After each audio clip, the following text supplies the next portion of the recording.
Alright, here we go. Ladies and gentlemen, we are here today. The other day yesterday I was not here. I had got back from the doctor's office. I felt like crap, of course. I took a bunch of blood and checked all my orifices and, wanted to see what was going on with me. So, hope everything's fine there. But I was just weak and tired and I just couldn't come on. But tonight's show is yesterday's show. I'm once again here with Tuck. I am going to try to do a live call-in this weekend sometime. I'm not sure how I'm going to do that, but I'm definitely going to give it another go. I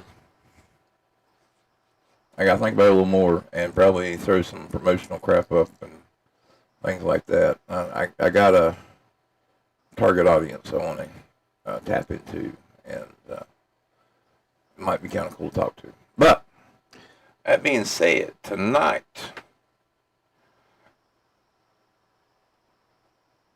as you see, the name of the title is When the Rats Start Running, Ask Yourself From What.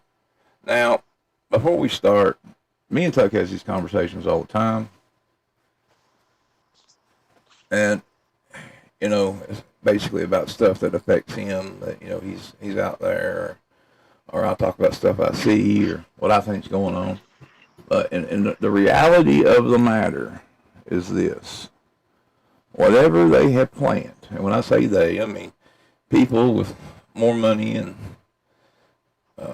access to more information than we do, have already decided how the world will go. A good indicator of how they expect certain things to go is you go and get the Economic Times every year. And on the cover of the Economic Times, you will see this piece of artwork, and they've done it every year, and it will show you the things they think is going to happen or occur. Well, I'm pretty sure some of that's, well, they know it's going to happen. And it's been pretty much hit on the money right now. And unfortunately, one of the things that's on this cover is the World Cup. And before we start this, I do want to bring up a few pieces of news, or at least a couple pieces of news. The first one is about the World Cup.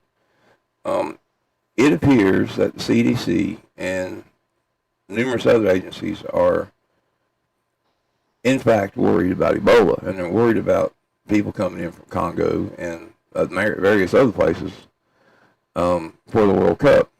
And they've admitted and said that they're worried about more than Ebola. So I don't know if they're expecting something else or if they're just expecting a surge of different viruses and different sicknesses because there's more people mixing with our population and things are growing. But, it might be something worth looking at. The second one is, I know some of you guys have seen on the news, and I think me and Tucky actually talked about it, or at least we did. Well, we passed the video back and forth to each other. In New York City, there's a group of men that are coming out of the sewers. Well, there's now speculation that this group of men are what they call insurgents or actors. They believe that they are looking to see how many people they can, go from one point to another point and move quickly through the sewer system to get to other points. This may be a testing area for whatever group this is, or maybe they're planning something within New York City. I don't know. But if I was in New York, I would be very watchful of my surroundings and what is going on. As you should be in any big city that you're in right now, including small cities, because we're not immune. And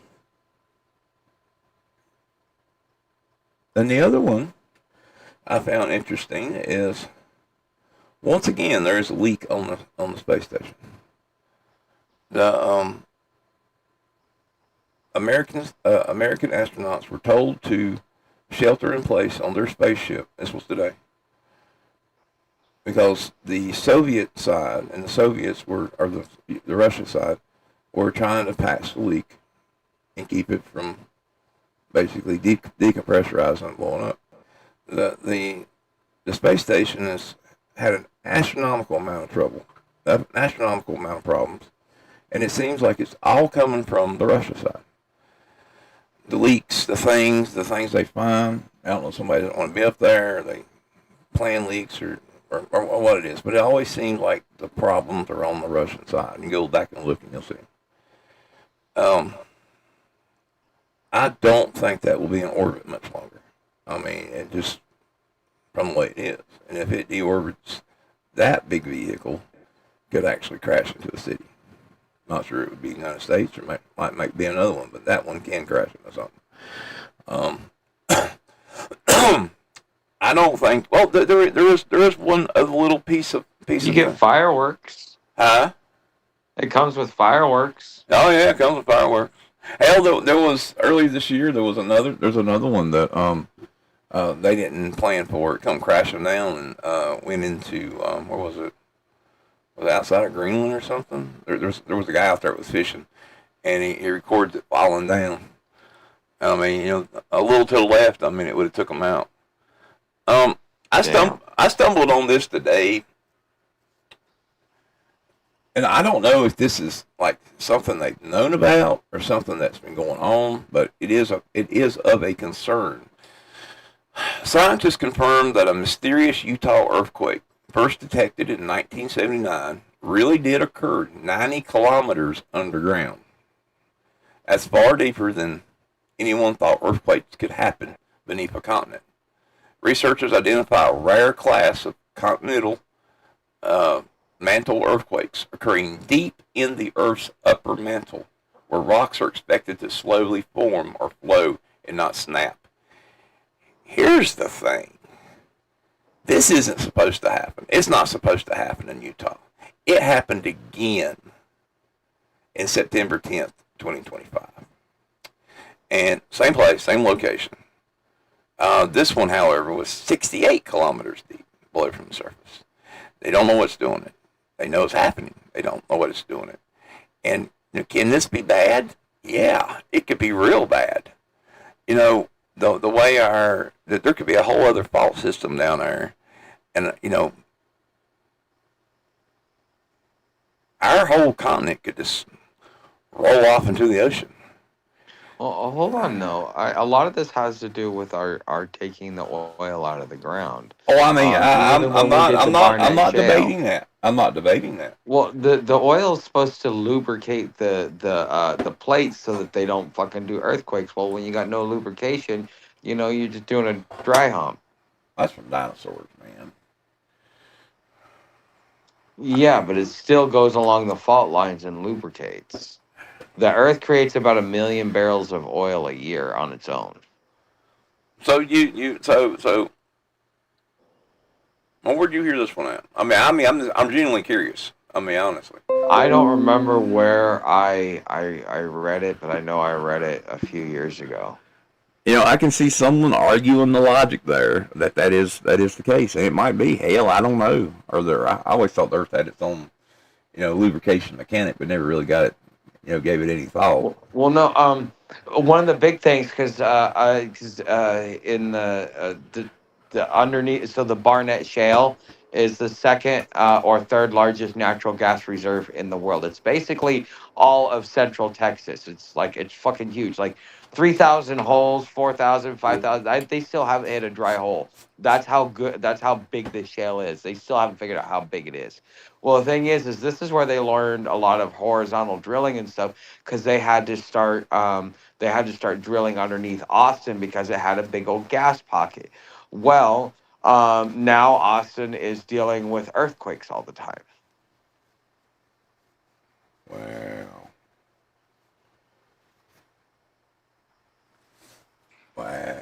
I mean, I don't know. I mean, could it work that way? Sure, I guess it could. I mean, you can argue it. I mean, I can sit here and think about it and argue it. I mean, yeah. I mean, you can say the oil is, what provides shock absorption and lubrication to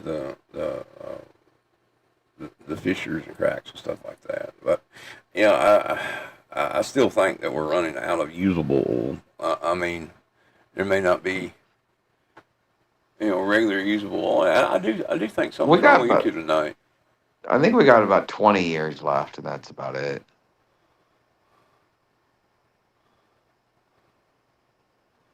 I don't know. I mean, I had this poor. All right. Well, the United States, our part of our strategic reserve was capping all of our wells, letting the rest of the world run out of it, and then we would become a sole exporter and make a shit ton of fucking money. Hmm.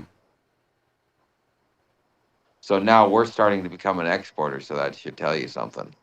Well, I know we're becoming an exporter for the older oil, like the more that requires more refining and Yeah, the whatever. stuff that's coming from fucking Montana and shit. Yeah. I mean, and it's the same stuff that what Russia was using, or Soviets were using, because it was cheaper. Like Oh, their you ships, the you big know black smoke and everything. the tar sands in fucking in Canada. We don't get very much oil from that, but we do get oil. That was part of what was it, the Nord Stream? No, not Nord Stream. Whatever the pipeline that was supposed to go from Canada, that ended up getting blocked after Trump got the deal. It was in his first presidency. Well, I mean, I spoke to somebody up there. Her husband is on the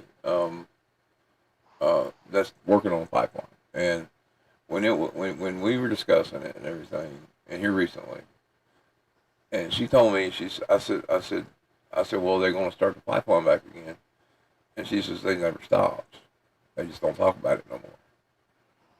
And so they're just doing what they do, and they're doing it. They're not like all the stuff that we heard about the pipeline and it stopping, and you know was it Trump or Biden stopped it to begin with, and then Biden yeah. stopped it, but the thing is, once the money's already been allocated and appropriated, all he did was stop any future funding. Yeah, but I mean they've gone well beyond what they had. I mean, like I said, they've been. Um, I mean, the whole thing when it occurred, I mean, I could see it caused a mess up there. It caused a lot of hatred toward Americans as well, and but it really didn't stop at all. Um, yeah, I don't know. But Yeah, most of the I stuff is rhetoric. If you look at the Democrats, they're notorious for saying one thing and doing another. well, I mean, It's just for the cameras. it falls back to what I was talking about somebody else today, and he just said it out flatly. He says, well, if you think you can do something, you think you can change stuff, they let you think that. It's like they give you money, or they give you the ability to go get a loan or a credit card, or they give you a stimulus check, or they let you vote, and they let us vote. I mean, we think we have the right to vote, but they let us vote. I mean, we've already seen that. You've seen we already seen them where they can take away voting. Um, but the thing is, it gives us hope, and And we hope was in Pandora's box. well, yeah. But here's the best explanation I've ever heard of the difference between a Republican and a Democrat. It, a Democrat will tell you what to think, or excuse me, a Democrat will let you think whatever you want as long as they can have control over your pocketbook. A Republican will let you have complete control over your pocketbook, but will tell you what to think. I can buy that. I mean, my family, growing up, it got so bad that they would keep flip flopping around. You'd have people, talking about one side or the other. Normally, everybody agreed with them, but I mean, it was to begin with. We were that normal American family, the normal American household, and Grandpa would, or great grandpa would, every summer he'd take the family up Route 66, and everybody would do. They would go to the diners and have fun, go to Florida and go, you know, SeaWorld and all the stuff they told us that we were supposed to do back then, and we did it. The whole family did it. Great grandpa, his daughter, my mom, me, and the other kid, cousins, and we all got along. And then politics stepped in, and then when they stopped arguing about politics, religion took over and just ruined us. And I mean, that's my three favorite subjects: money, religion, and politics. Yeah, money, religion, politics. That's the best way to beat a dead horse and buy another so you can beat it again. Beat it just to animate it. Yeah. Speaking of horses, we're not going to talk about them right now. Anyway, so like I said, the title of the show is When the Rats Start Running, Ask Yourself from What? Now, there is a thing that happens to rats. When a ship is about to sink, a ship that is, by all observable evidence, perfectly fine, the rats will leave first. They don't know the hull is compromised. They don't have the blueprints. They haven't read the engineer's report. As far as I know, they can't. But they leave. 3 days before, a week before. They go over the side and they swim. Now, you're standing on the dock and you watch them go. And you have a choice about what you believe. You can say, the rats are stupid. Rats panic. Rats are probably responding to some vibration I can't detect. Some infrasound thing. Some ancient chemical signal that has nothing to do with me. I'll stay on the ship. Or you can say, those rats know something. I want to talk to you tonight about some very expensive rats and what they're building, where they're going, and what it means for the rest of us still standing on the dock. Now,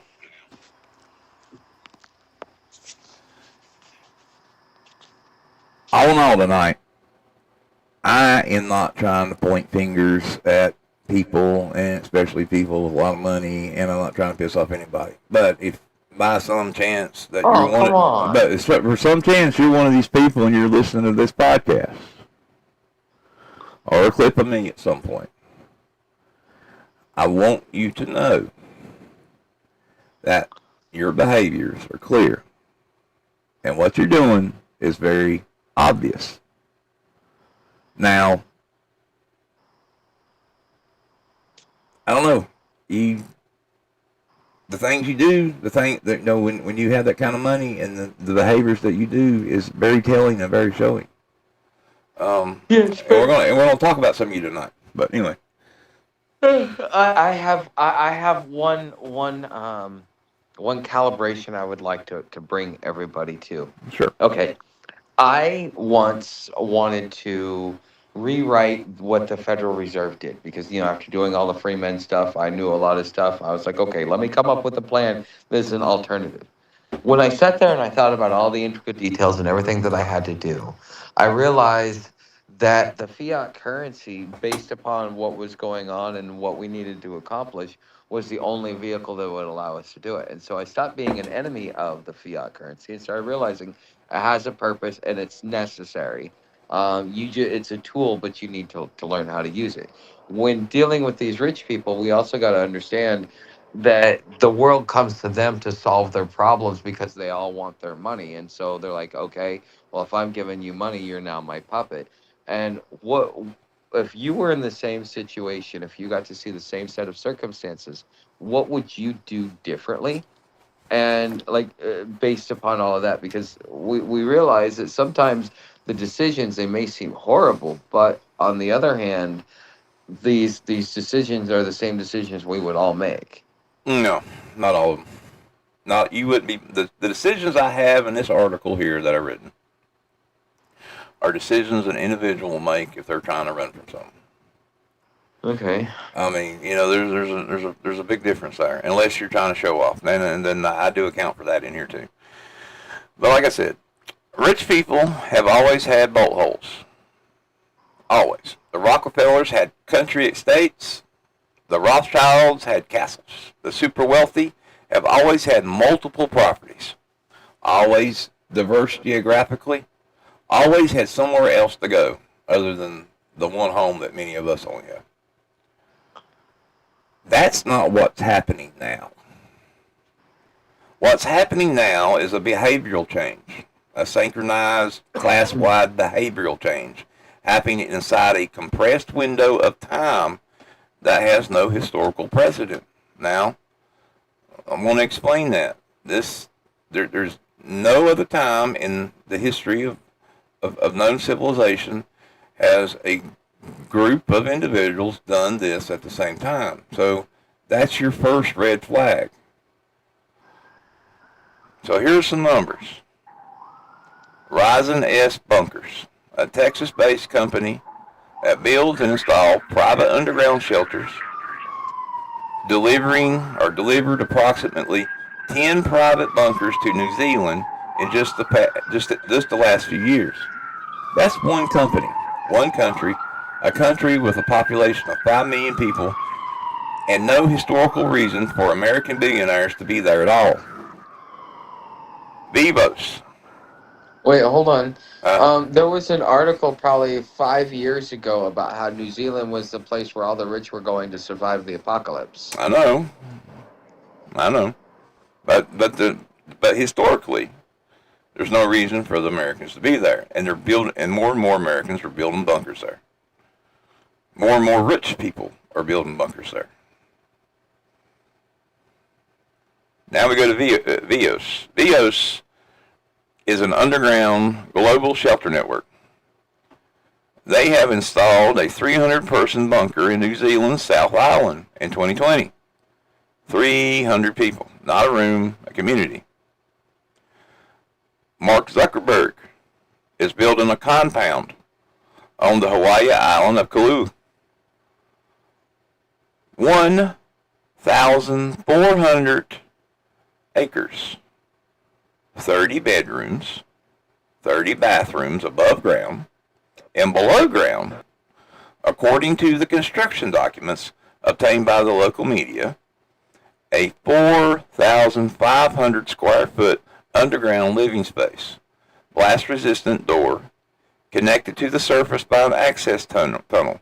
Zuckerberg calls it his little shelter in a Bloomberg interview, a basement.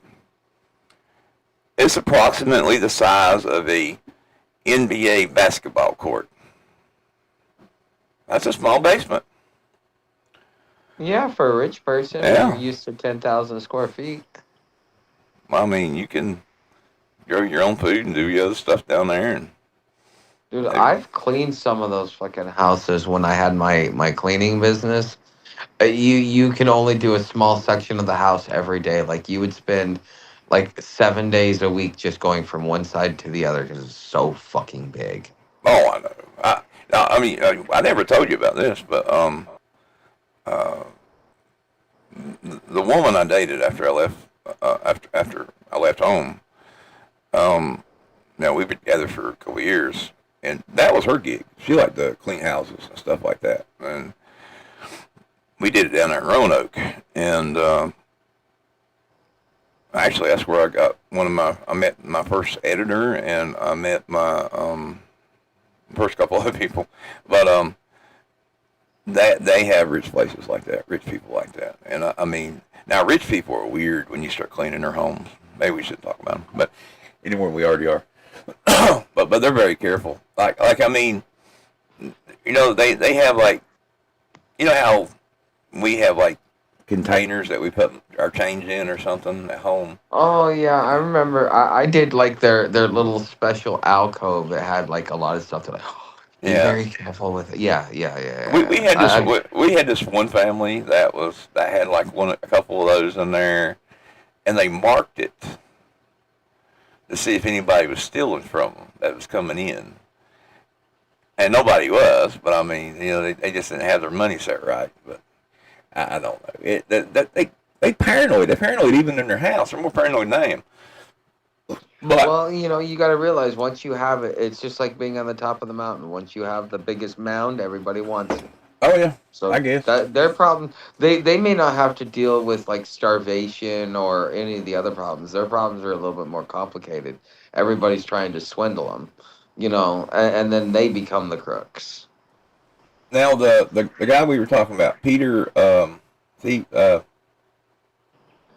The Project Venus guy, no, the one in Silicon Valley, Peter, Diamantis. no, Thiel, Oh, Peter Thiel. yeah, yeah. Anyway, he has or just got, I'm not sure how that was. Yeah, he just got a New Yeah. Zealand citizenship. He obtained it quietly in 2011 and has pursued the construction of a compound near Lake Wonka. Bill Gates is rumored to have an underground security area beneath one of his homes. Of course he does. And he owns at least 8 properties in the United States alone. Sam Altman, the CEO of OpenAI, has publicly said he might join Peter in New Zealand if a global disaster strikes. Now, Reid Hoffman, the co-founder of Lincoln, told the New Yorker that for the ultra-wealthy, purchasing properties in New Zealand has become a code. A wink and a nod. He said, you're buying a house in New Zealand is kind of a wink wink, so say no more. Like if you go to New Zealand, if you say you're going to New Zealand to buy a home, you're going to New Zealand to buy a bunker. He called it apocalypse insurance. Think about that. Apocalypse insurance. Well, we're told the world's going to end every single day, and then we create I content know. around We're it. told, but do we know? And We do have these a people feeling know? everybody thinks something's a little off. Now, Everybody, it's kind of like you can feel the storm in the cold in your bones. You just can't feel it yet. true. I mean, true. Now, still though, this isn't the kind of thing you buy unless an apocalypse is coming. I mean, I'm sorry. I mean, we're talking. I mean, we're talking. Some of these How are. many bunkers? How many bunkers were bought during the Cold War, or like especially right when it first, when the first hype came up? Now all of a sudden you got the next generation of hype. Now I do believe that there is a nuclear war coming, but also this is also new hype for a new nuclear fucking. Yeah, but the people buying the bunkers back then did not have access to the same rooms and the same information that these rich people do now.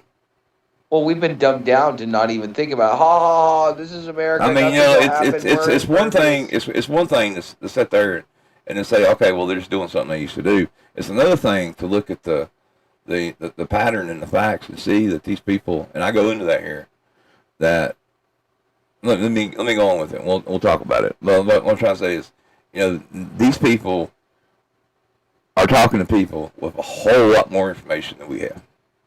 Oh yes.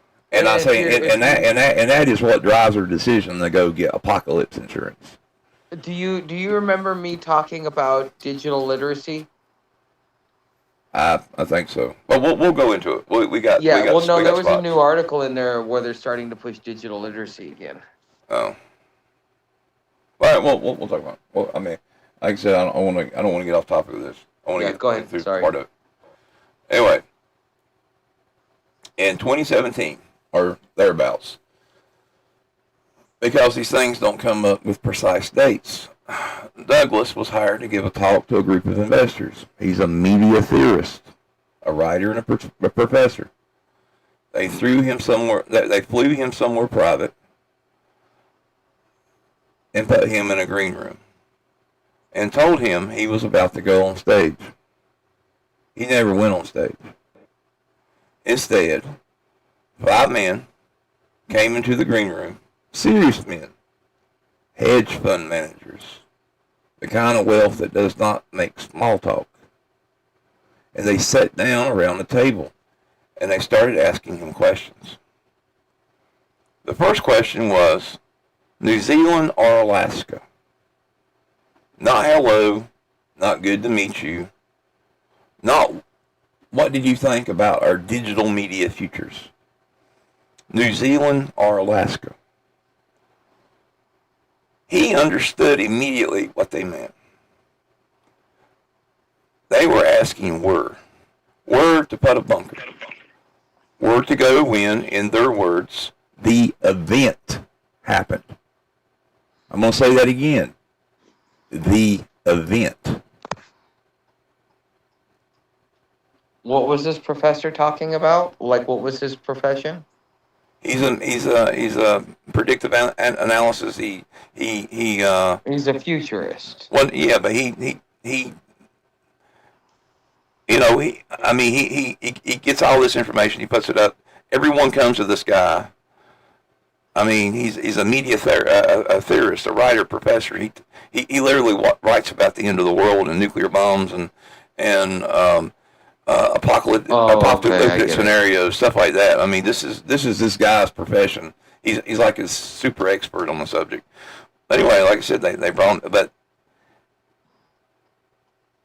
in their words, they said the event.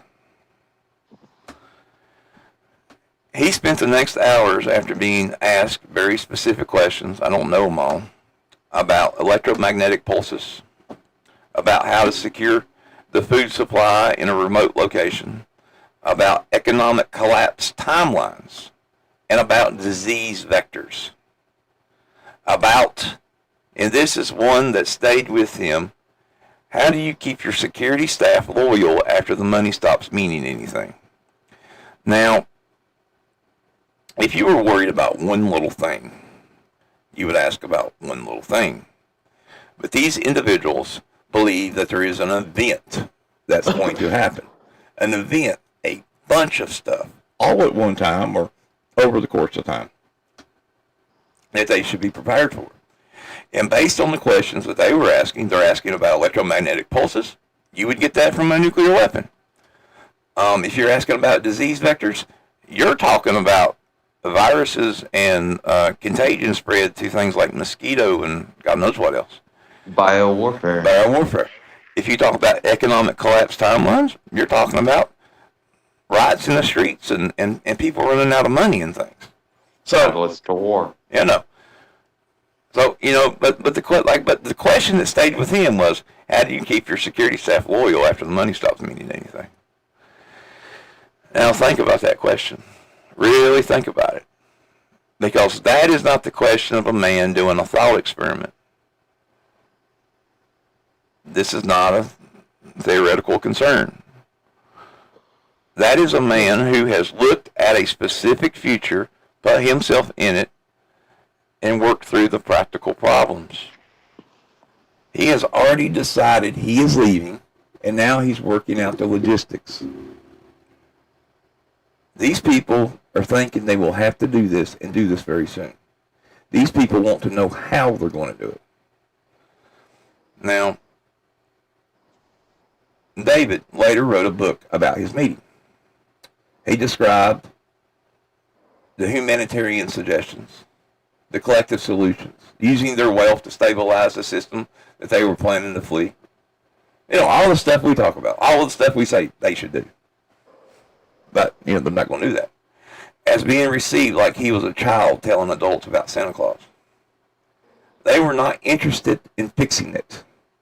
They were interested in surviving it. There is a word for people who made that calculation. The word is not prepper. The word is not eccentric. The word is not paranoid. Doomsday? No. The word is informed. Now, here's something the 5 hedge fund managers in that green room understand intuitively, and that most people never think of. If you want to build a massive bunker, something that can house hundreds of people that has its own power grid, water supply, air filtration, food reserves, something that can sustain a community through a civilization level event. And notice the word event happening in. You can do it You can't do it quietly. The construction is too large. The supply chains are too visible. The workers would talk. So you don't do it quietly. You do it in plain sight. You just give it a different name. The template for this was established in 1958 in the mountains of West Virginia. Project Green Island, the Greenbrier Hotel. I've been there. Actually, I literally got the numbers saved in my phone. It's a wonderful place. The Greenbrier is a luxury resort hotel in White Sulphur Springs, West Virginia. It has been welcoming guests since 1778. 26 presidents have stayed there. It is the kind of place that exists to signal that everything is fine, that civilization is intact, that there will always be a lawn in the dining room for someone to bring you something cold. In 1958, the Eisenhower administration made arrangements with the Greenbrier management. The government would fund a massive expansion of the resort, a brand new wing, the West Virginia wing. In return, they would hollow out the earth beneath it. The project was named Greek Island. Later, it was named Project Casper. That's a weird name. Anyway, what they built, 720 feet underground behind a 25-ton blast door, a door so perfectly balanced it can be moved with one hand, was a fully functional two-story government facility covering 112,544 square feet. It had individual auditoriums from both the Senate and the House of Representatives. It had 1,100 bunk beds, a 400-seat cafeteria, vast water storage tanks, a power plant, a decontamination chamber, a trash incinerator. In the event of a true catastrophe, it was designed to double as a crematorium. It was built to house every single member of the United States Congress in the event of a nuclear war. It stayed secret for 34 years. The locals knew something was there. Construction workers noticed things. The town lived alongside it, but no one talked, not publicly, not on record. For over 3 decades, the most powerful body in the world had a secret city in the basement of a golf resort. That's the cover story. And we're just building a new wing. It was exposed in 1992 by a Washington Post journalist named Ted Gump. The government shut it down almost immediately, not because it was no longer useful, because once a secret was out, the security was gone. The lesson of the Greenbrier is not that the government builds bunkers. We knew that. The lesson is the method, the cover, the symbiosis of a luxury hospital in the survival infrastructure. The way the most mundane explanation is just a hotel becomes the most effective camouflage for the most extreme preparation. Now flash forward, Suzanne Island. There is a small, and I want you to pay close attention to this, y'all.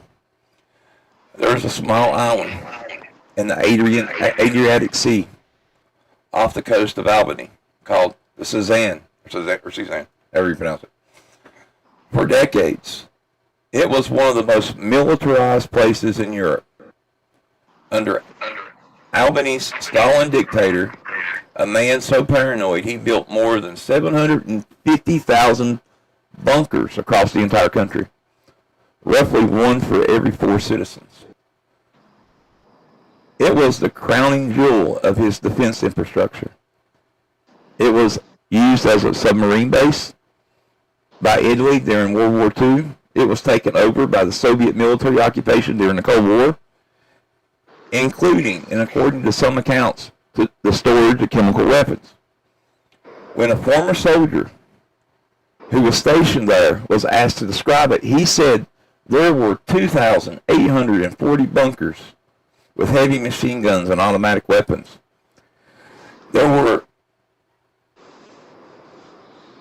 kilometers of tunnels and underground installations, fallout shelters to house ammunition and food reserves.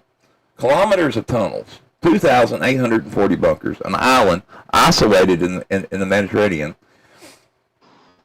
when it's with its own military infrastructure already in place. Albany owned the island, or opened the island to the public in 2017.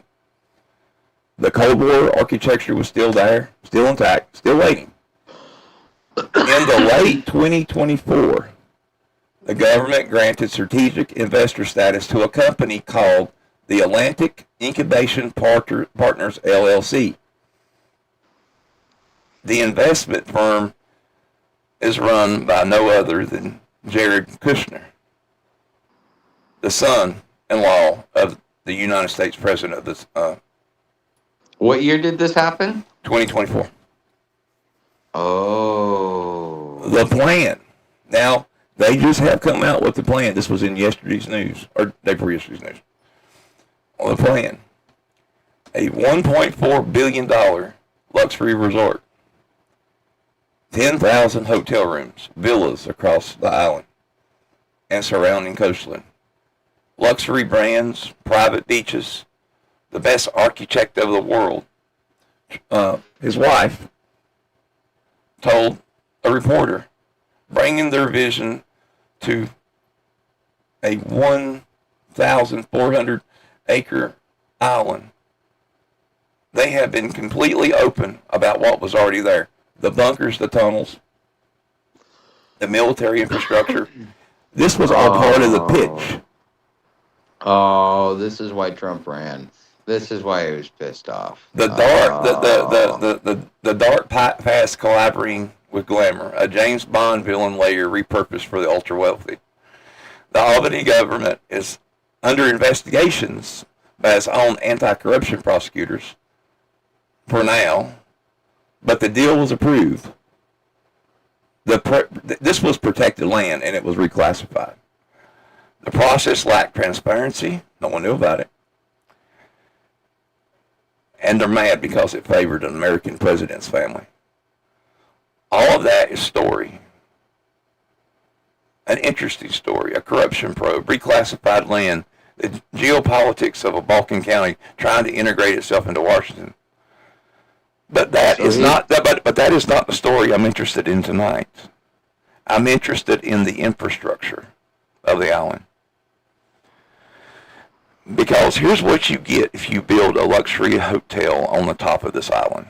You get kilometers of pre-existing tunnels connected to nearly 3,000 pre-built hardened shelters on an isolated island, accessible only by ferry. And with the Albany's military history, that means the construction is already done. The hard work is already done. All you have to do is renovate it. And you'll get a permanent, legitimate reason to have workers on the island. Construction crews, hospitality staff, security personnel, people who are already there, who already know the layout, who already know the place. And you get a cover, the same cover as the Greenbrier, provided for 34 years. It's just a hotel. We told you it was a hotel. We announced it publicly. We invited journalists. We talked about the views. We told you about the bunkers. The Greenbrier was built in 1958 when the government needed somewhere to hide. Congress. It worked for 34 years because the explanation was boring. Luxury resorts exist. New wings get built. The island don't need a new wing. The infrastructure is already there. I'm not saying Jared is building a doomsday bunker on the island. I want to be very clear about that. There is no evidence of that. The project is presented as a luxury tourist development and I have no reason to say anything else. What I am saying is that if you were designing the perfect cover story for a Class A survivalist infrastructure, and you were trying to do in 2025 what Eisenhower's people did in 1958, you would be hard-pressed to find a better template than this. An island, pre-existing tunnels, thousands of hardened structures, a hotel on top, staff already in place, government approval, and the son of the president of the most powerful company on earth holding the deed. Ladies and gentlemen, the rats are on the move. And some of them have very good architects. Now, I need a cigarette. Okay, so you telling me to Run the segue. Yep. I'll be back. Oh man, this is getting this whole planning thing, this whole event thing. Just it gets to me. I know I'm on my channel. I've been covering what's been going on with the homeless community. But the thing is we're defining homelessness different than we're publicly calling it. So there's one definition, then there's a public definition. And the state of Louisiana just they're building institutions, detention centers, and it's all state built, state owned, and then they're going to send people off to work camps to pay off. Basically, they're sending them to debtor's prison for being homeless. And so this is their solution. And according to them, anyone that sleeps outside has to be either a drug addict or have a mental health issue. And so they've already diagnosed you with the problem. They just need you to accept it.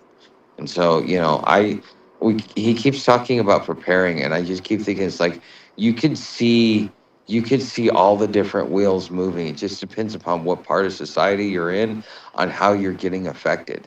Because if you're in the housed community, you guys are seeing like, increased prices. I mean, you can't even go buy a cup of coffee for less than $6 sometimes.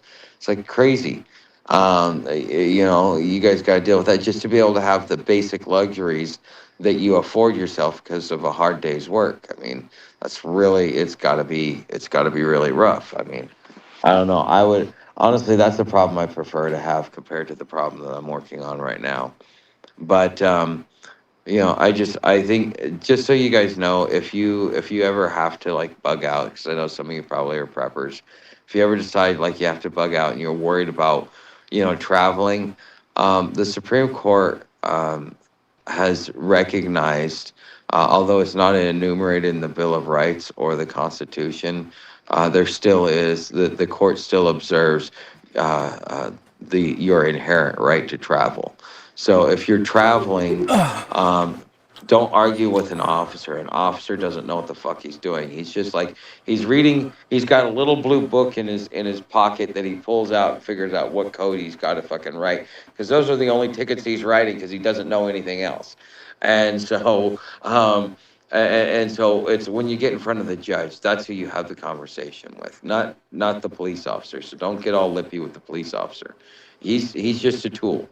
So, once you get before a judge, you just remind them that, hey, if you're a traveler, so therefore you should not be wrapped up in something like this. It'll work in your defense if you ever get caught up, because I know if the world gets as crazy as we expect it to get, that means there's going to be a lot of migration, and then that leaves the door open for the government and their anti-homeless laws to be able to swoop people up like that because they're having to move from one part of the country, whether it be eco-terrorism, biological terrorism.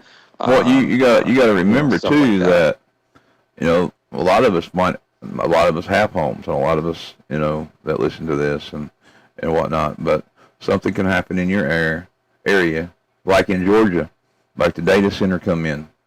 There was 200. Or even like in the Palisades. Well, yeah, but I mean, in Georgia, there was 270 people, families. They come through and told them they're not going to have power no more, and they had to move. And most of them own their own houses because they're putting a data center in. They're gonna have no more power, so they gotta move. Yeah. And did they get any just compensation under the laws, or they just figured like, hey, we're just cutting your power off? Well, I mean, the Georgia state or whatever, they took the land. They didn't care. There's a process. Oh, I know. They're supposed to put so much money in a bank account for these people, relocation costs and stuff like that. I mean, these are people. They give you a chance. They give you an offer, and you take the offer, or you get kicked. If you don't take the offer, then they'll just take the property and they'll do it anyway. And then they want to give you shit. Well, no, but the thing is that's where litigation comes in, because the just compensation, they have to give you at least market rate. They can give you a little bit less than market rate, but they still got to give you market rate. But the thing is, that means you're gonna have to fight them in court, and then whoever wins, the loser has to pay for the court fee. So that's the other benefit. You don't have to pay for all that. You Maybe. just put I'm not saying they couldn't win this, but I know that they're going to build that, and they're not going to have their homes, and it's going to be the same way that's been going on for a while now. There's another case where families that they put $20,000 in bank accounts for individuals that were displaced from this other place, and regardless if you had a home or not, but you had to move. In the Palisades, these houses are worth millions of dollars, but because it's in LA, and you had all those fires going on. They got pennies on the dollar to rebuild their house, and they couldn't even afford to rebuild their house. So now they're taking all that money and they're spreading out throughout the fucking whole country, and now they're causing housing and property prices to go up. Especially like fucking Arizona, where I bought my property. The property prices have gone up like 30%. I don't know. In just 2 years. I mean, I talked to a British baker today. I had to go get some prescriptions, and I met one at my pharmacy, which is weird. Cool guy though, makes homemade bread, stuff like that, and he was talking about how things are going up and how they're going to continue going up. But anyway, now we need to talk about the tick in the island. We're going to start this part of the story with a place called Plum Island, on the eastern tip of Long Island, New York. There was a small island called Plum Island. Don't they have like a research facility there? Yeah. It's not on most maps. You cannot visit it. There's no ferry service there. For most of its modern history, it has been surrounded by a security perimeter. The water around it is patrolled. From 1952, Plum Island was managed by the United States Army Chemical Corps as a component of its biological warfare program. This is not a theory. This is documented. In 1954, after the biowarfare program was officially wound down by the President's directive, the island was transferred to the U.S. Department of Agriculture, which uses it to study exotic animal diseases. The USDA's official account, and it may be entirely true, but here's what is also true. In the mid-1970s, a cluster of children in Lyme, Connecticut, a small coastal town 12 miles across the water from Plum Island, began presenting with a strange constellation of syndromes: joint pain, fatigue, neurological disruptions. Eventually, researcher named William Burdoff, I think I said his name right, identified the cause: a spiral-shaped bacteria carried by deer ticks, Lyme disease. Named for the town it first appeared in significant numbers, right across the water from an island where the U.S. military had been doing biological research on ticks and insects since 1952. The official position is that this is coincidence, that Lyme disease existed long before Plum Island, that the museum's specimen of ticks from the 19th century contained evidence of the same bacterium, that the bacterium was present in pre-colonial America thousands of years before any laboratory could have created it. Seems like we'd had issues with it before then. This is probably true. But here's what Congress did anyway. In 2019, the U.S. House of Representatives quietly passed an amendment ordering the Inspector General of the Department of Defense to investigate if the Pentagon had experimented with ticks and other blood-sucking insects as biological weapons between 1950 and 1975. And if any of those ticks was released outside the laboratory, either by accident or design. The amendment passed the House. It was killed in the Senate. The sponsor tried again in 2021. Same result. In 2025, the amendment was successfully added to the National Defense Authorization Act for 2026. This time it cleared the House, headed to the Senate. The FDA chief publicly stated his belief that Lyme disease originated from a military research at Plum Island. The sitting head of the FDA. Let me be clear about what I'm not saying. I'm not saying Lyme disease is a bioweapon. I'm not saying it was deliberately released on an unsuspected population. The science suggests ancient origin is real and significant. What I am saying is this. Congress has now tried 3 times to ask the military a simple question. Did you experiment on ticks? Did any of these ticks get out? And twice. Somebody stopped that question from being answered. That is worth paying attention to. Not a conspiracy. Even though they did give the answer, was it just a placating answer? Yeah. To calm the masses, kind of like Rick Santorum? Well, the idea, the thing I was trying to emphasize here is that when you see resistance to questions, when you see things like that, you know something's up. If they don't want to answer a question, if they don't want to do anything, then you know there's something connected with whatever it is you think it is. You know, the resistance is telling. Now here, that's not the only thing that goes on Plum Island. And for that, you need to know just a little bit of history behind it. The Nazi on the island. There's one more piece of the Plum Island story that does not make it in most accounts. His name was Erich Traub. He was a Nazi scientist during World War II. He ran a biological warfare laboratory on Reams Island off the German coast, an island facility dedicated to the research of animal diseases, tick-borne pathogens, and weaponized insects.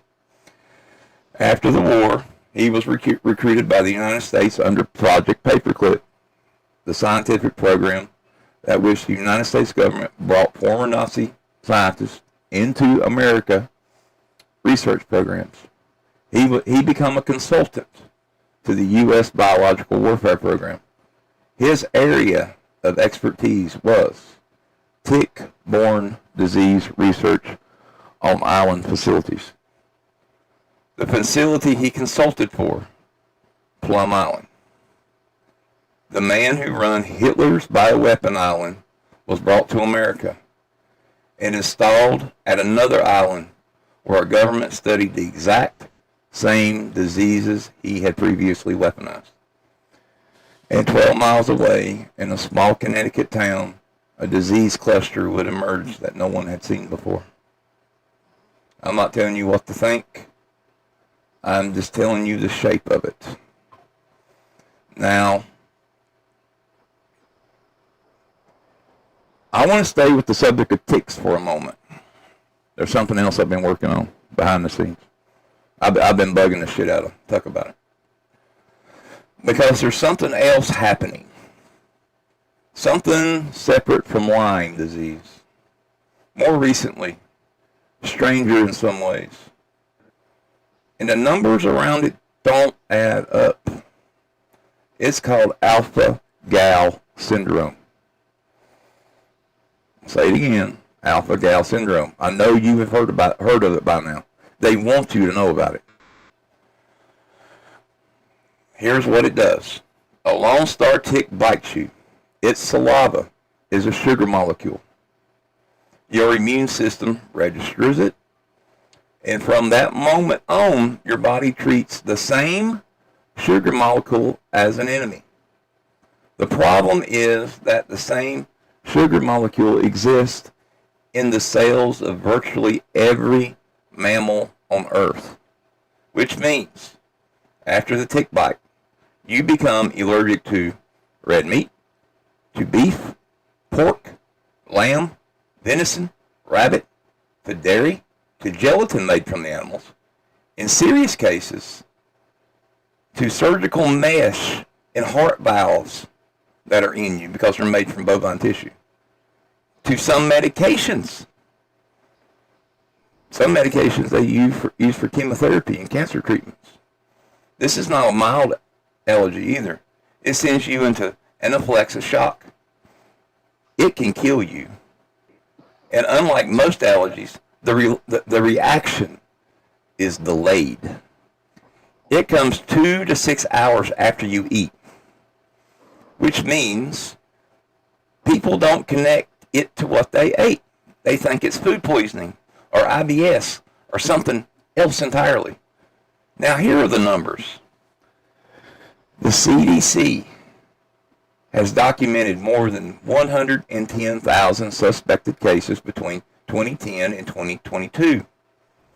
But the CDC also says the actual number may be as high as 450,000 people currently infected because the cases are not naturally reported, because 42% of the healthcare providers have never heard of it, because most doctors don't know how to diagnose it.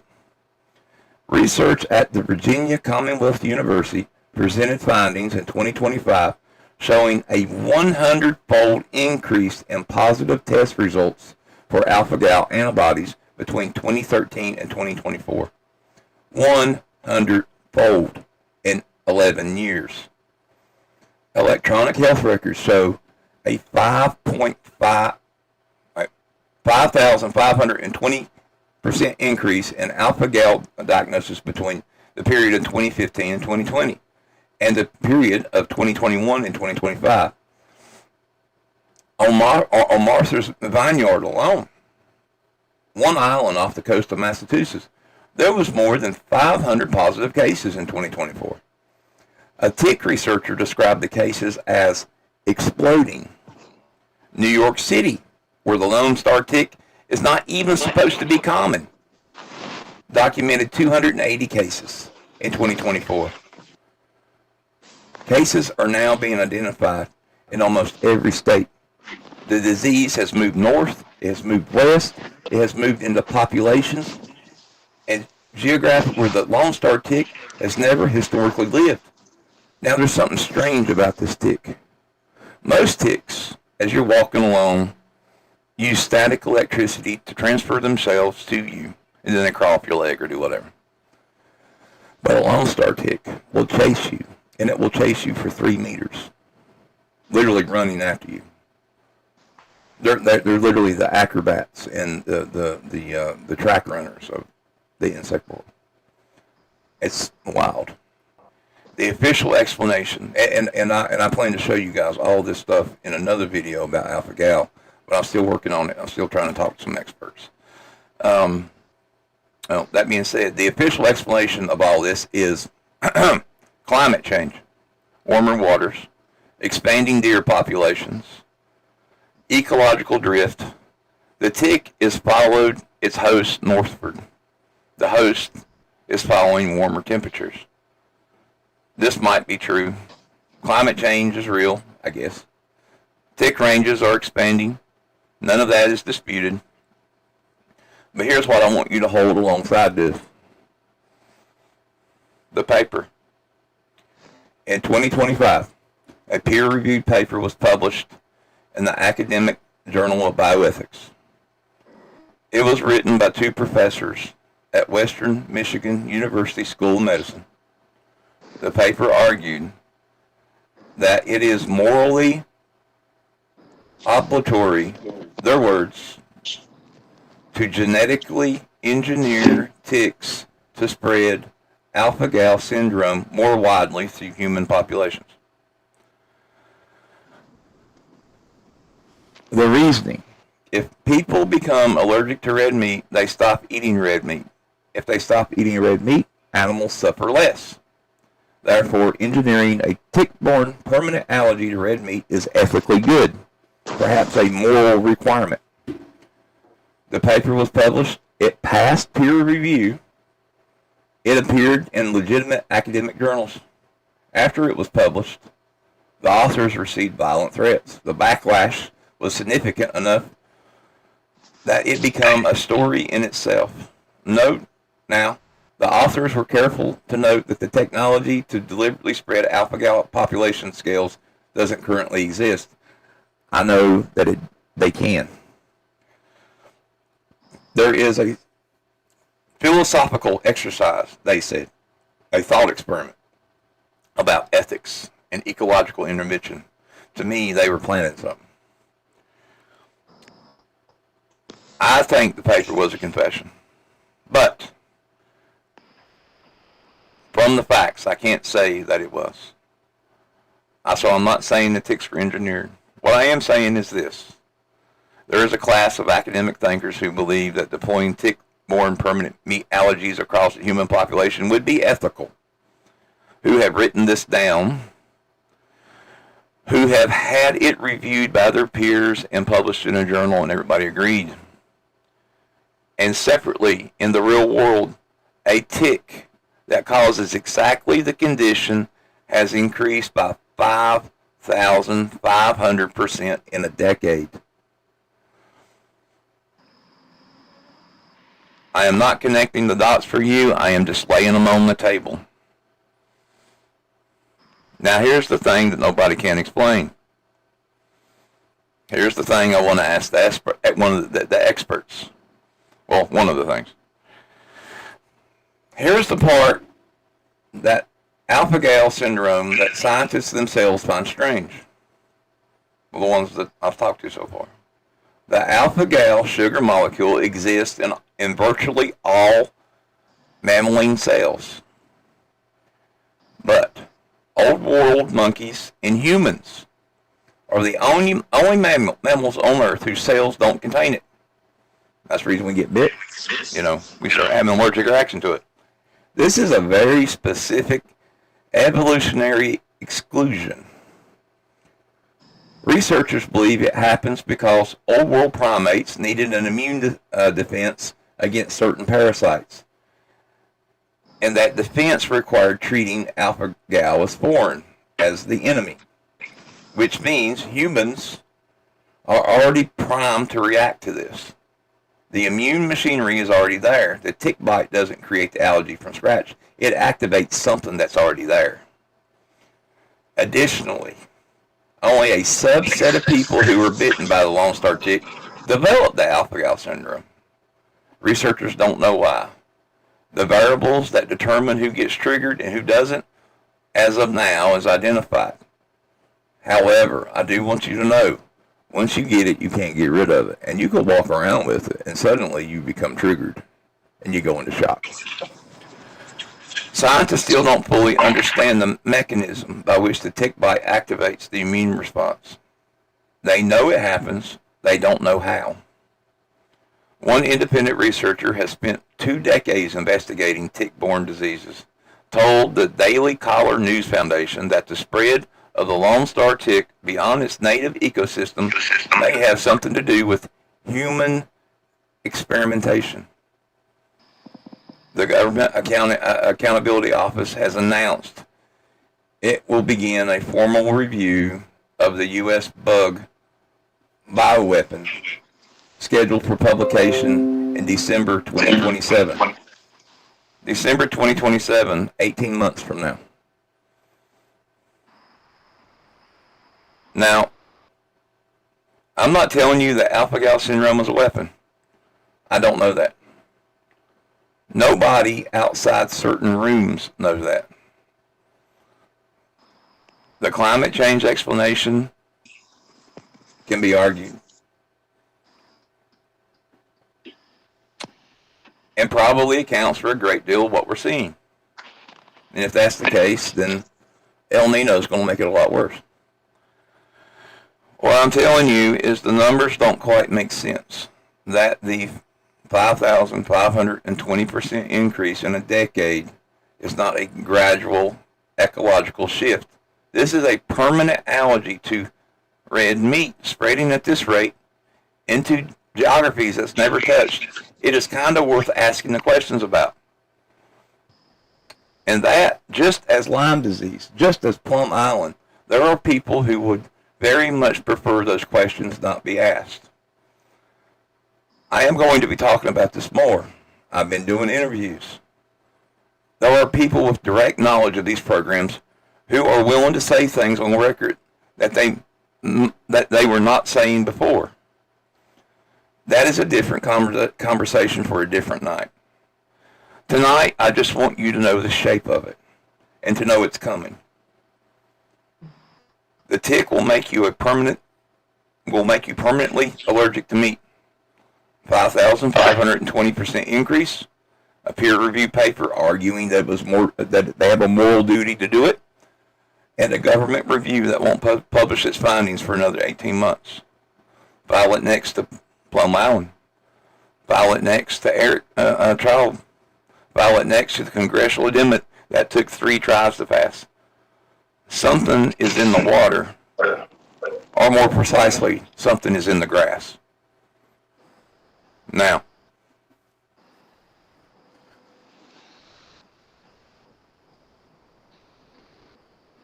anything you want to add on the tick stuff? I just think it's going to wreak havoc because the human being, because of genetics, and evolution, we need the protein from the animal, the blood protein, and so that's why vegans get really sick, is because you're starving your body of a very important protein. So I think that's going to really wreak havoc, and it's going to cause a lot of people to end up. But it's gonna be hikers and fucking homeless that get it. Well, I mean, it's going to be everybody gets it. I mean, if this thing chases you, it gets in your house. It gets people. I mean, I know people that not been homeless or anything like that. And they go out walking their dogs, they get ticks all over.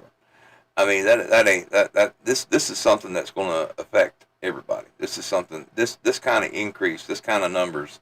This is affecting everyone.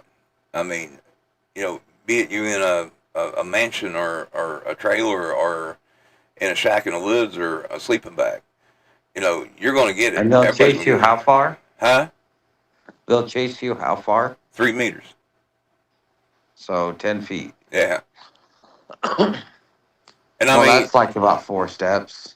Well, I know, but I mean, like, when you see these things, or if you see these things, I mean, okay, let's put it this way: when they're out there, they're in clusters, all over the place. They've been dropped. So, and you're walking through. I mean, you might get hit by 4 or 5 ticks every 5 steps. I mean, the population density of these things is unreal. I mean, I haven't even got into that math. I won't be tonight, but I'm trying to say is the population density. Like, a friend was having a mouse problem here recently, and I was trying to explain to him population density. Population density is how you figure how many of one creature you have per square feet. This is important information to know if you're trying to catch them and get rid of them. To me, it is anyway.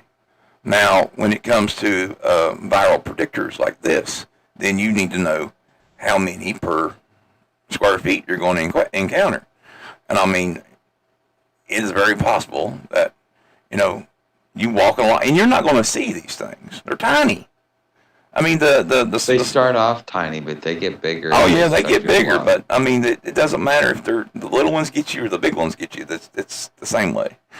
I mean, and I got a video of a woman. She's holding her hand out, and you can see the tiny little grains around her hands, and that's what they are. And they have a habit of burying in too. Like, I don't know. I just have a big issue with ticks. Always have. But Yeah, but not a lot of people know how to deal with ticks. That you're not supposed to tear them apart or damage them or kill them before you pull them out. well, I know, but it Most doesn't matter people. either way now. Well, you know how many homeless people I've had to tell that to, and they're like, "Really? I didn't Yeah, know that." I'm like, "Oh no, fucking, no yeah, wonder you're gonna die." yeah, but now it doesn't matter. You get bit, you got it. I mean, it Oh doesn't. really? Yeah, it's not a thing about if I take it out wrong. It's no, you got it. I mean, once it bites you, you got it. It's in you. Um, you Oh, know, fun. Oh, yeah. where can I find one? I want some. Oh, I'm sure you probably already encountered one. I mean, that's Uh, the thing. I mean, you probably already pulled one off of you. Most of us probably already pulled off one. All honest. Hell, there's the probability that 30% of the people watching this podcast at some point through the next couple of days will have encountered one of these ticks and probably been bitten by it. This is what's beyond weird, and we just walking, talking. You know, well, I guess I'm immune then. no, I didn't say that. Now, I said in the earlier thing, I said some people get bit, they have it, and then they have a reaction later on. Like I said, you just don't know when it's going to come up. I mean, can you imagine that? You have all these people that get bit. They don't know they got bit, and then they just start dropping different times throughout the year. Multiple Dude, people. Taco Tuesday is gonna Yeah. be a fucking ghost town. Well, any day. I mean, I'm just saying this. The view from the chair is going to be weird if stuff like this happens. You might as well say the rapture is hit. Anyway, now October 18th, 2019, the rehearsal. In a conference room in New York City, 15 leaders from the government, public health, businesses, and international organizations sat down for a tabletop exercise. This exercise was called Event 201. It was hosted by Johns Hopkins Center for the Health Security in partnership with the World Economic Forum and the Bill and Melinda Gates Foundation. The scenario: a novel coronavirus originated in animals, jumping to humans, spreading through respiratory droplets, moving quietly through populations with mild symptoms, crossing borders before anyone knew it was there. The participants modeled economic collapse, social disruption, the breakdown of internal coordination. They discussed how to manage public messaging, how to handle misinformation like they did to us, how to respond with governments giving contradictory guidance. It was described as a simulation, as a preparation exercise. 6 weeks later, in Wuhan, China, the first case of a novel coronavirus was reported. Now, the official explanation of this is coincidental.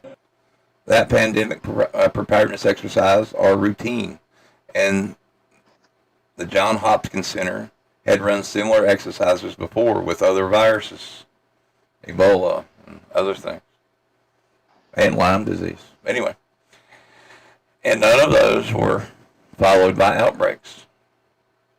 That the specific virus modeled in Event 2001 was not similar to SARS-CoV-2, that scientists had identified coronavirus as a known pandemic risk for years, which is why coronavirus scenarios was chosen.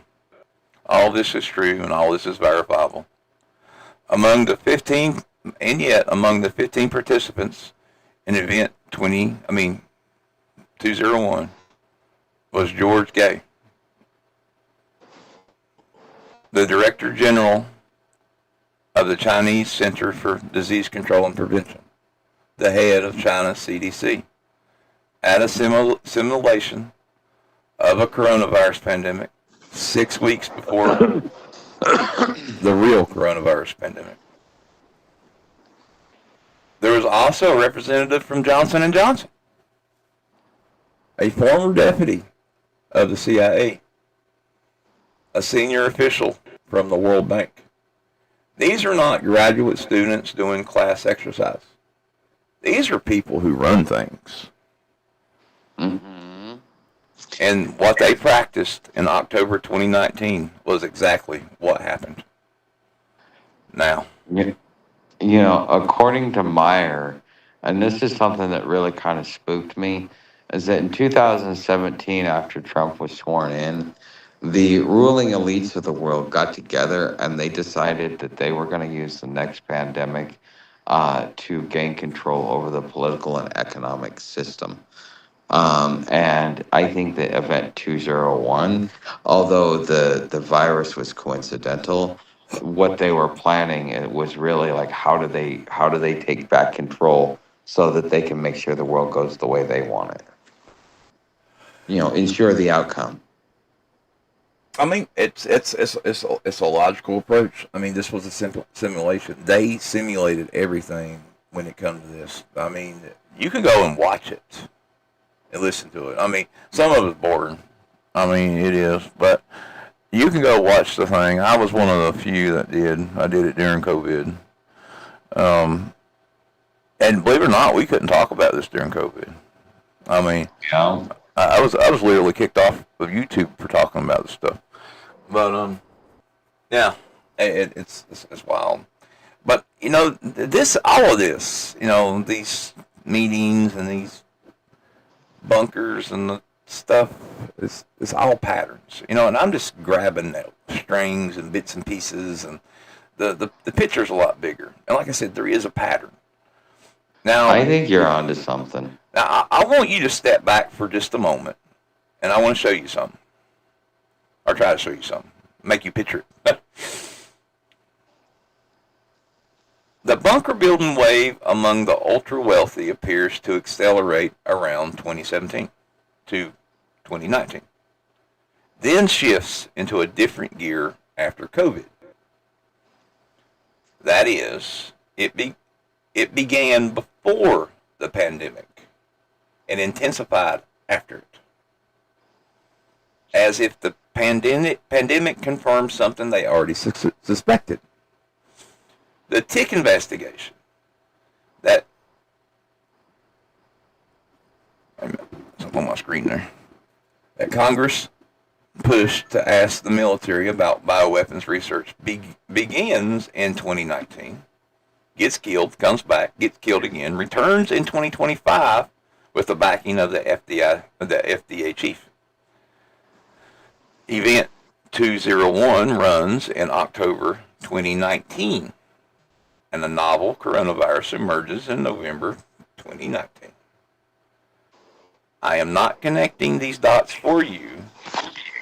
I'm putting them on the table, and you can connect them all you want, or not at all.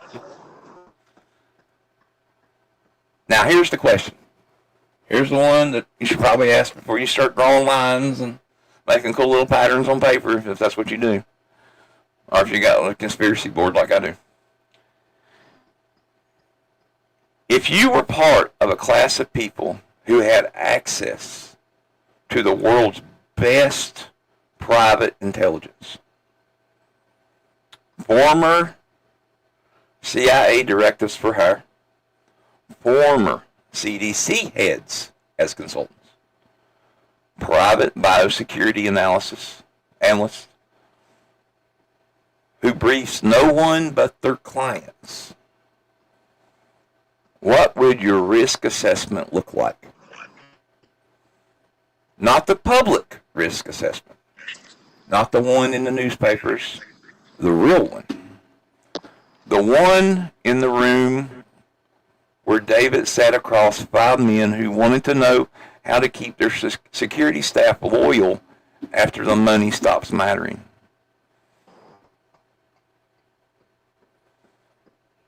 What do you know if that is the room you're in? Now, there's a version of the story it's the one that bugs me.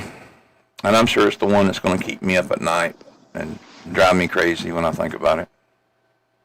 And now it's a version you're probably not going to expect that I say. Now, it doesn't require secret meetings. It doesn't require a secret cabal. It doesn't require anyone to be evil. It just requires incentives. Imagine you genuinely believe, not a fantasy, not a thought experiment, but as a rational assessment based on the best information available to you, that within 15 to 30 years, there will be a civilization scale disruption. The event. It might be biological, it might be climate driven, it might be economical, or it might be all of them together. You believe this, your friends believe this, the people you pay to think about risk believe this. What do? First, you protect your family. This is not evil, this is human. Second, you secure your resources, land, water, food production, energy independence. This is not evil, this is foresight. Third, this is where it gets complicated. You start making decisions that account for the disruption. Business decisions, investment decisions, political decisions. You start optimizing not for a world as it is, but for a world you believe is coming. That's why you would build data centers. That's why you would build robots. Because you don't believe the workers will be here. You don't believe they will have the ability to do the things you need them to do. Keep in mind, the rich got wealthy not from working, but from taking. And at some point, not through malice, not through conspiracy, but through the perfectly rational logic of self-preservation, your preparations start to look a lot like acceleration. Because if this system is going to collapse anyway, you've already built your bunker. Your children already have somewhere safe. And then maybe you're a little less motivated to prevent the collapse, and you're a little more motivated to ensure that when it happens, you are positioned very well. The TV show The Fringe, there is a manifesto, a science group called the ZFT. Now, this isn't the evil version of that.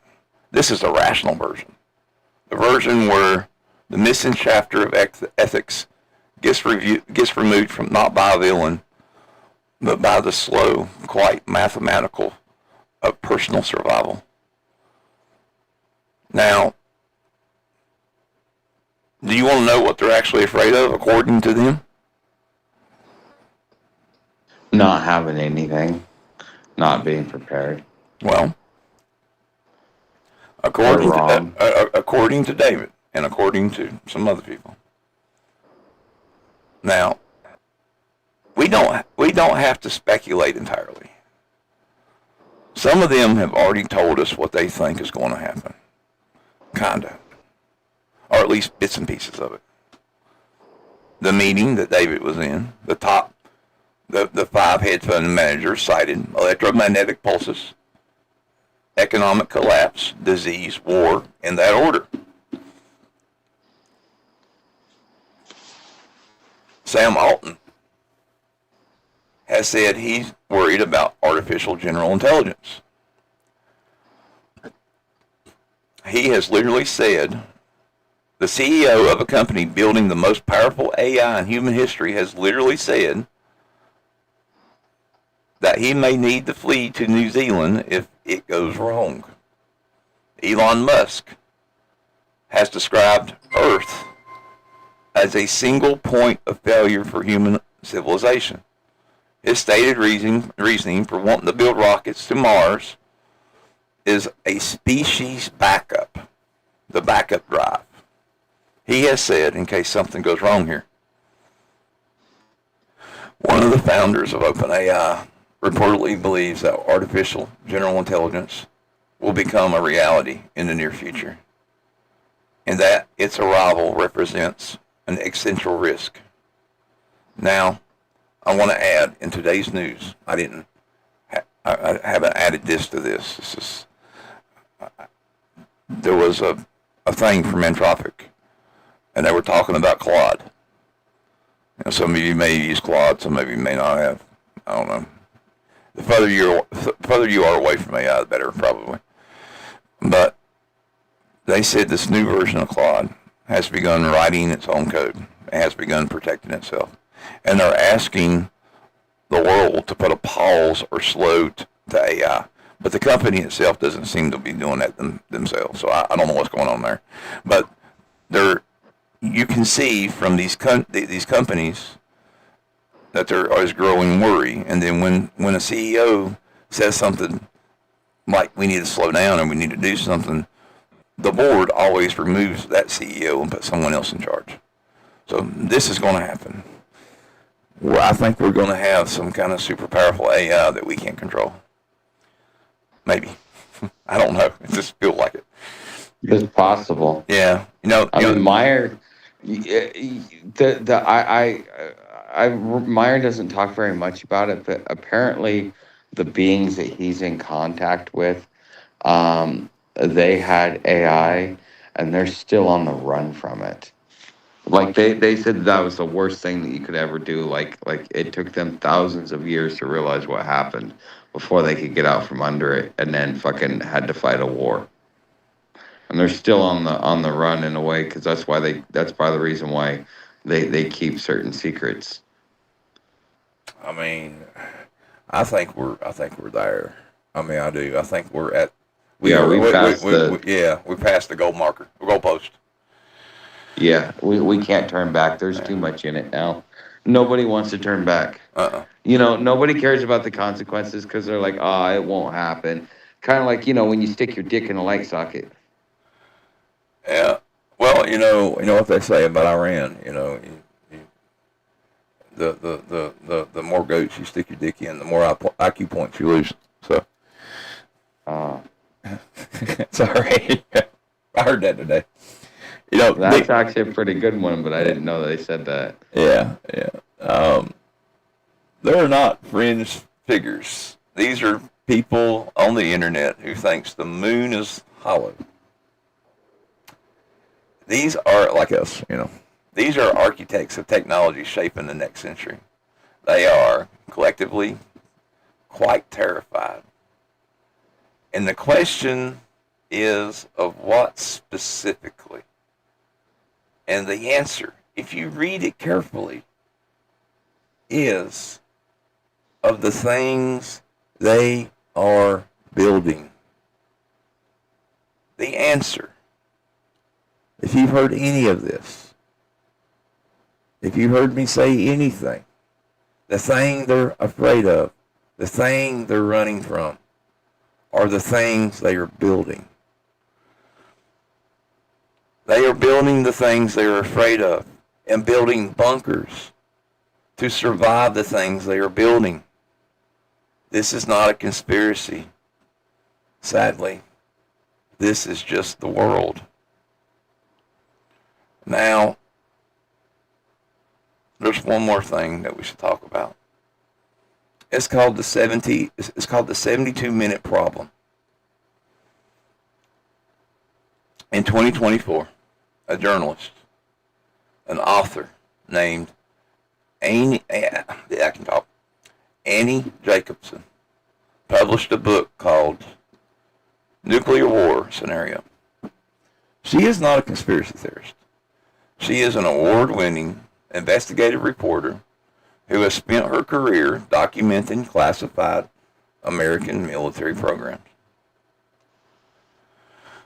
The book is a minute-by-minute account of what actually happens when a nuclear weapon is launched at the United States. Not a simulation, not a film, a factual sourced, technically accurate account drawn from interviews with former military officers, launch officers, and government planners. Now, she has been asked on a podcast about billionaire bunkers, about Zuckerberg's blast-resistant door. about the New Zealand compounds, about all of it. And she pointed out A problem with the bunker logic. from the moment a nuclear weapon is launched to the moment it detonates over a major populated center is approximately 72 minutes. That is not enough time to get from Silicon Valley to a private jet. It is not enough time to get from Manhattan to a helicopter pad. It is barely enough time To get from your office to your car. The bunkers only work if you're already there, if you left early, If you knew. So either the bunkers are security theater, very expensive, blast resistant security theater for people who have money that don't know what to do with, or the threat they're preparing for is not the kind that comes in 72 minutes. It's the slow kind. The kind that builds. The kind you can see coming if you're watching close enough. And if you have access to the right rooms and to the right reports and the right people who tell you the truth, The kind the rest of us only recognize when the rats are already gone. now, I don't know what they know, and it has been driving me absolutely crazy. I've seen the pattern. I've seen the pattern for so long. I've seen it building and shaping and moving and twisting. I've seen other bits and pieces. This is only a tiny piece of the pattern. A lot of the stuff that I talk about on this channel is from the pattern. And as I said, I don't know what they know. And I spent a lot of time looking, and I don't know. Nobody outside those rooms know. And I think that's the point of those rooms. What I know is the shape of the behavior, the synchronization, the timing, the specifics of preparation, the resistance to certain questions being asked, the fact that the people closest to the technologies and the institutions and the systems that run the world have decided, quietly, expensively, without public announcement, that they need a way out. I know that the simulation for the coronavirus pandemic was run 6 weeks before the coronavirus pandemic. I know the man who ran the Nazi bioweapons island installed on, bioweapons island was installed on American island, who studied the same fucking pathogen. I know that the 5 hedge fund managers in the green room wanted to know how to maintain loyalty after the money stopped flowing. And I know that Lyme disease, a condition that affects hundreds of thousands of Americans each year, that destroys lives, that causes years of suffering, that the medical establishment still argues about. Many or may not have anything to do with classified tick research programs a few miles away from it. But we have tried 3 times to ask that simple question. Twice someone said no. The ZFT manifesto I keep coming back to, the missing chapter, the ethics chapter. The part that said, our children are the greatest resource. We must nurture them. We must prepare them so that they can one day protect us. Somebody removed that chapter. Not a villain in a cape. Just someone who found it inconvenient. Someone who needs the manifesto to justify what they are doing. And the ethics chapter complicated that justification. This is not science fiction. This is organized behavior that every institution that has ever removed the part that said, but we also have obligations to the people. We are not. I'm not telling you the ship is sinking. I'm telling you to watch the rats. I'm telling you to notice when they start running. And ask yourself, what kind of intelligence does a rat have that I don't? Not smarter, not privy to secrets. They're just closer to the hole.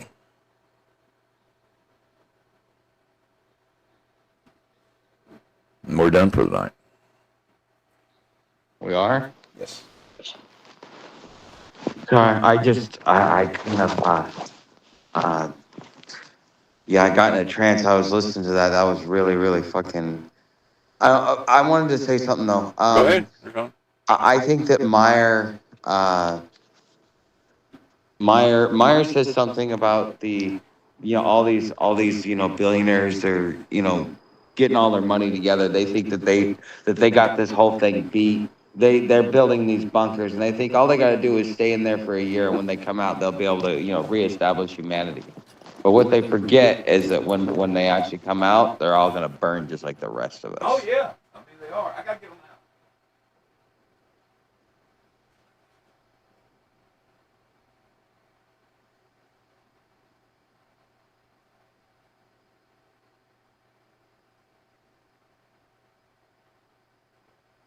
out. My mouse went up and died.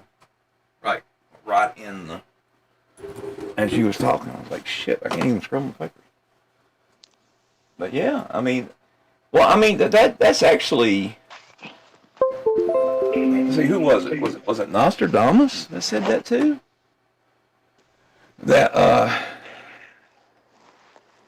no matter where, I know it says it in the Bible, but no matter where they hide, that that they would got basically. Yeah, well, Meyer says that about the about this world war that we're about to enter into, is that like, because people are asking like where's a safe place, because it's going to make the northern hemisphere uninhabitable, but the southern hemisphere is also in continuous war as well and underdeveloped, so you're fucked either way. Yeah.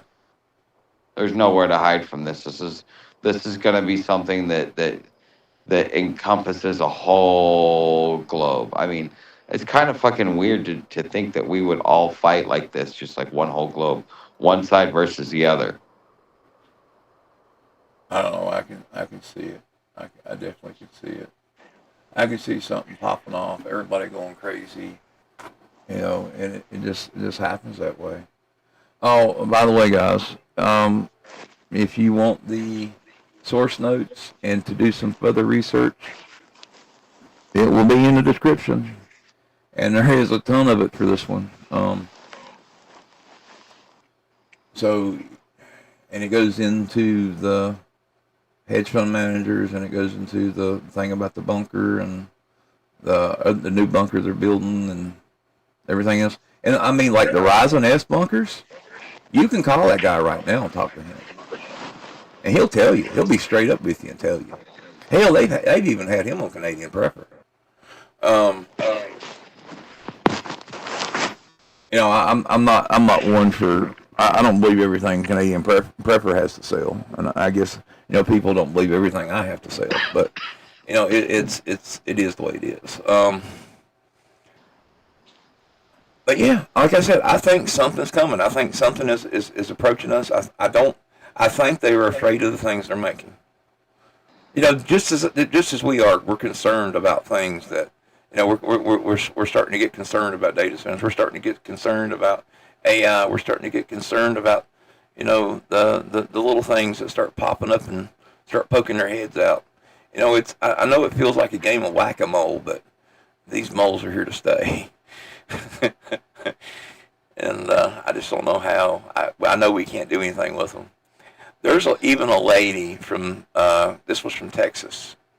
Now, I haven't confirmed this on license plates from other places, but I did confirm this for Texas. And if you look at the license plates, and you look at the white around the white license plates, it says 5G everywhere. Say that. What? Okay. What's the significance of this? That they believe that the license plates is like a reflective 5G material, and that they're this is some way they're being tracked. Maybe with the cameras or something like that. Maybe when the cameras hit it, they see the 5G and know it's a legitimate tag or something. I don't know, but it's something different. It is definitely a different function with that's coming in license plates. There's a bunch of weird shit like that, man. Huh. I mean I know that they're getting to a point where they can get us down to like the nth degree and stuff like that, but I just it's still kind of hard to fathom considering all the stuff that we've been all the stuff that we've been that we're doing. It's just like it's moving so fast you can't really keep up with it. Things are moving fast. I mean, even in the medical field. I mean, like I said, I went to my doctor, and turns out my doctor, this new doctor, he's hardcore into conspiracies and stuff. I mean, he talked about conspiracies for fucking 15 to 20 minutes of our conversation. I was supposed to be talking about me. He found out what I did, and he's like, he just kept on talking about it.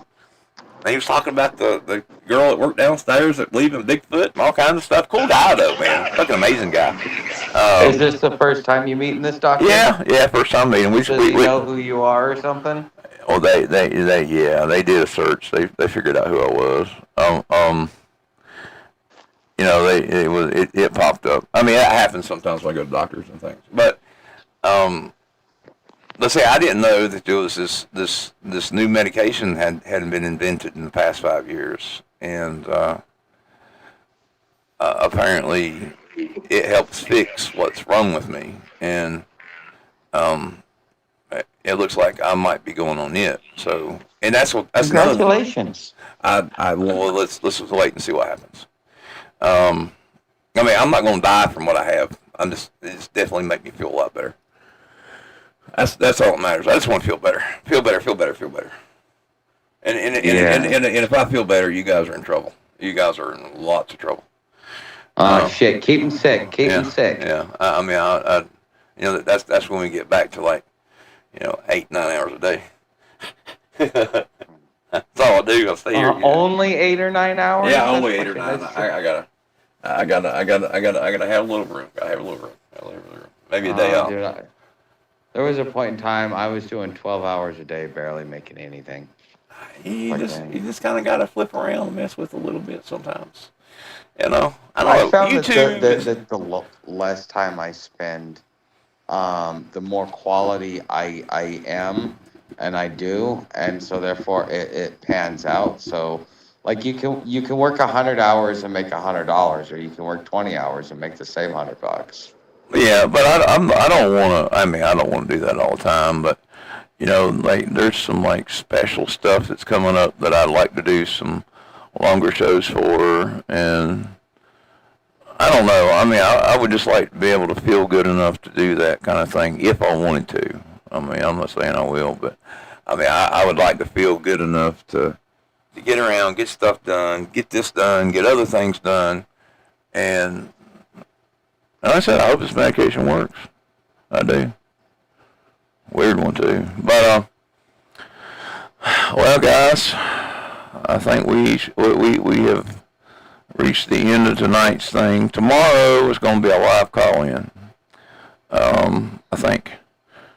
So it's going to be a solo tomorrow? Yeah, it'd be solo tomorrow. Unless you want to come on for a little bit to begin with, and then I'll turn on the thing. I'll probably just be in the audience. You're going to be on the same bat time, same bat channel? Yep, I will be. All right. I'll just pop in the comments. All right, sounds good, dude. If something changes, I'll let you know. All right, talk to you tomorrow. Bye. All right, bye.